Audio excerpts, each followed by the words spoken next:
Last year alone, the average American renter handed over $22,000, not to their own future, to someone else's mortgage. Let that sink in for a second. $22,000 gone. Forever. No equity, no tax break, nothing to show for it except a lease renewal letter and a rent hike email. And the craziest part? Most people still think renting is the safe choice. They tell themselves, I'm saving money by not buying, but the math doesn't lie. Over 30 years, that decision can cost you over $1 million in lost wealth. Not because you're bad with money, because the system is quietly designed to keep you paying while someone else builds wealth with your money. Once you see it, you can't unsee it. Meet Alex Rivera, 29 years old, marketing coordinator in Texas, makes $58,000 a year. Decent job, no crazy debt, drives a paid-off Honda. On the outside, Alex looks responsible. He avoided buying when rates were high. I'll rent for now, save for a big down payment, buy later when it makes sense, he'd say. Every month, $1,650 rent, utilities extra, eats out a few times a week. Netflix, Spotify, all the usual stuff. Saves about $400 a month.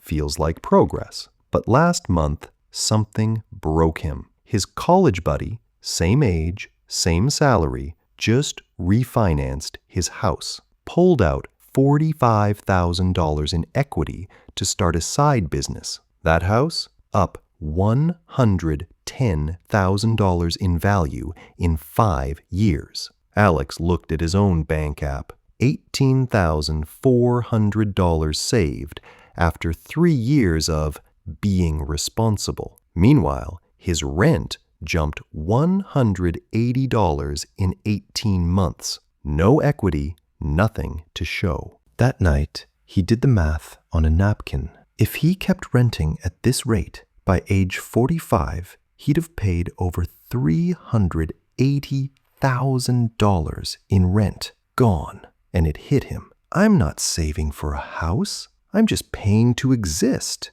That quiet panic, that's real. And millions of people feel it every month. By the end of this video, you'll never look at rent the same way again. I'm not here to shame renters. I'm here to show you the hidden math that's quietly moving your money into someone else's pocket. And more importantly, I'll show you what people who actually build wealth do differently. Because once you understand the game, you can decide if you still want to play it the same way. Everyone says renting is smarter right now. Prices are too high. Rates are crazy. Renting gives me freedom, no maintenance, no risk. Sounds logical, right? Landlords, property managers, even influencers keep repeating it. Rent and invest the difference. But here's what they don't tell you. While you're paying rent, you're funding someone else's retirement,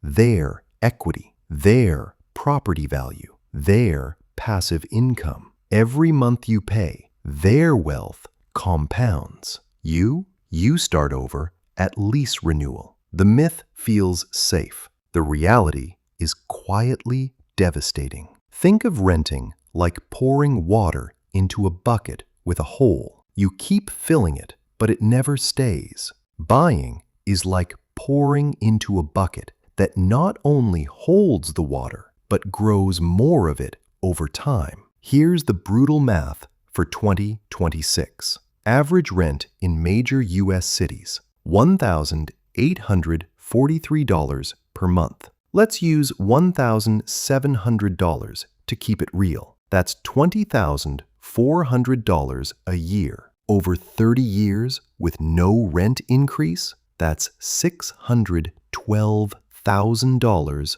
gone. Poof. But rent never stays flat. With 3 to 4% annual increases, that number crosses $900,000 to $1.1 million for most people in their 20s and 30s right now. And here's the number that actually hurts. Median net worth of homeowners is 40 times higher than renters. 40 times. Not twice, 40. Why? Because your housing payment builds their equity, not yours.